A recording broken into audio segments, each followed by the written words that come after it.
C'era un giovanotto di campagna che si chiamava Mungivacca Piero e amava la corrida della Spagna. Voleva diventare un gran torero e si allenava sempre ogni mattina ca vacca Carolina di papà, e col vestito rosso di mammina correva per i campi qua e là. E dindondero, E vai torero, e dindondero, torero Piero, ma quella vacca era un po' giù, non si spostava manco cagru.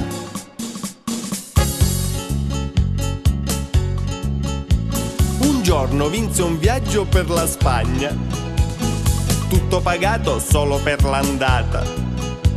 Lasciò le vacche, i polli e la campagna per partecipare alla corrida. Ma appena si trovò dentro l'arena con tutta quella gente che gridava, gli venne l'aculite cema cema vedendo quel bestione che arrivava. e dindondero, E vai torero, e dindondero, torero Piero, ma quel gran toro era incazzato e Mungivacca si era cacato. e dindondero, E vai torero, e dindondero, torero Piero, ma quel gran toro senza avvertenza mise le corna nella sua panza.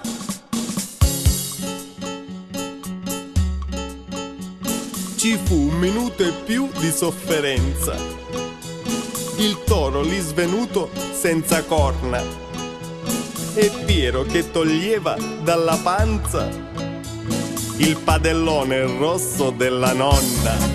e dindondero, E vai torero, e dindondero, torero Piero, si era salvato da quelle corna con la padella della sua nonna.